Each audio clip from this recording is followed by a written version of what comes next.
Hey, welcome to my channel. It's been a bit. As I said, I'm doing remote right now at another location. Um, where to begin? Unfortunately, I don't have the microphone. I used to have one around here, but not anymore. Anyways, to the point. Where to begin? Philadelphia, by far, is I think the team to beat. Everyone thinking is Detroit, but after watching, after watching the Thursday night football game and how Detroit almost lost to Chicago. Let's be honest, that was Chicago should have had that game. They should have had that game if not for the time management. So Eberflus being fired makes absolute sense. Um, the fact of the matter is, based on everything that I'm seeing so far, ranking wise, it's got to be Philadelphia, then maybe Detroit, and then maybe actually Buffalo over Kansas City. I think Kansas City's having issues considerably based on the fact of, let's be honest, they're not the team they were in the past where they would win outright and beat you down. This is a team that's surviving. And I mean, maybe in the playoffs they might be a different team, but this is a team that's surviving, barely surviving. Uh, and it's not the fact that the fact that Buffalo beat Kansas City, that does play into a factor. But the biggest thing is basically Kansas City is barely surviving. Buffalo is being dominant. Josh Allen is now being dominant. Some might say between Baltimore and Pittsburgh, are these the two teams that could possibly beat the Buffalo Bills? Right now, Pittsburgh, defensively, they can stack up, but offensively, it depends. From a perspective of the Baltimore Ravens, let's be honest, it's whoever shows up because which team shows up? Because there's the really good Ravens team that's supposed to be what they're supposed to be, and then there's one that's bad, and that's kind of a thing where it'll be interesting to see how that plays out. Let's be honest, it'll be interesting to see how that plays out if it comes down to Buffalo versus Baltimore playing in Buffalo. Um, but outside of that, yeah, I mean the South is a surprise. NFC South, that is. The NFC South is definitely a huge surprise. I mean, honestly, I didn't think I knew it was a weak division, but I didn't think it was that weak of a division to the point where like the Carolina Panthers are still in the playoff hunt, that they can actually clinch the NFC South if they win and everyone else loses. I mean, this is a league where it was pretty much Tampa Bay to give away because Baker Mayfield, good as he is, it's a case where like sometimes Tampa doesn't show up, sometimes Tampa does show up. And when Tampa beat the Giants, I mean, let's looking at it closely, that was a case where I mean, yeah, DeVito sucked horribly, but the Giants defense pretty much gave up at that point as well too. I think, like I said, the Dable has lost the respect of his players. You saw it again in the Dallas Cowboys game and Thanksgiving Day. Even when Drew Lock was horrible as well too. They have no quarterback situation, and the fact that Daniel Jones went to Minnesota, I'm not sure what that how that works out for the Giants or how that works out for Minnesota, but if what's his name? If Darnold gets injured, then Daniel Jones probably steps in. But we'll see what happens with there. Um, I mean, this is a case where I don't want to say it's a mistaken identity, but it's a case of imposter syndrome. I say more than anything else. Now, when I say imposter syndrome, this is a case where I think it's more so to the point where, with the way some of these teams are playing, the fact that Sean believes that the Giants are just a couple of players away from being super competitive again? Yes and no. I mean, this is a team where, yeah, if they have the right quarterback, yeah, they'll be competitive. But that's any team at that point, quite honestly. But if you don't have an offensive line and you don't have a running game, I don't know. I don't know what happened with Cincinnati. I mean, you have Burrows and Jamar Chase. I mean, honestly, I'm not sure what's going on there. It's kind of a sad state, but I won't be surprised if the coach gets fired. I forgot his name, the head coach of the Cincinnati Bengals, because it's a case where like the Cincinnati Bengals coach, I don't know what happens between week 1 and week 4, week 5.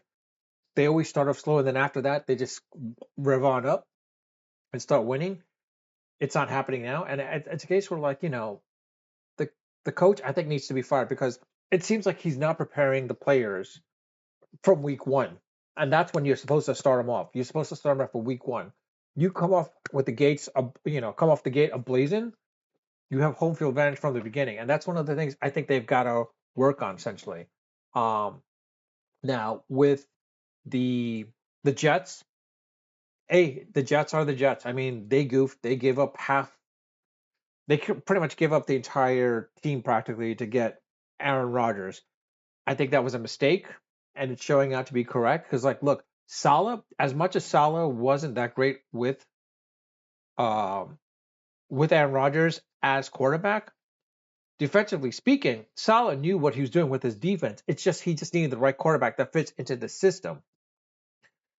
Aaron Rodgers should not be the one that's dictating this. The guy has such a I'll say this once and once only. Aaron Rodgers has such a massive ego that this guy should not dictate your team and its team direction. Aaron Rodgers thinks he is far better than from his perspective. I think he thinks he's far better than Tom Brady. When the reality is, we know Tom Brady has every reason to dictate what the team should be. Aaron Rodgers has sort of earned that, but only to a certain percentage. Because let's be honest, he kept Green Bay in the playoffs, but he's only won one Super Bowl, and that's it. If he has 6 Super Bowl rings, whole different story. And so this is the case where like he shouldn't have been dictating the way the Jets organization. And that's what's happening right now. And Johnson, he needs to step back. He needs to hire the right people. I think he had the right coach in Salas. I think he needs the correct GM to be put in place to figure out what to do at this point. Because I don't think Salas would have taken Wilson as a QB. The Rams, I mean, I don't want to say they're one and done, but they still have a shot, of course, again, making it in.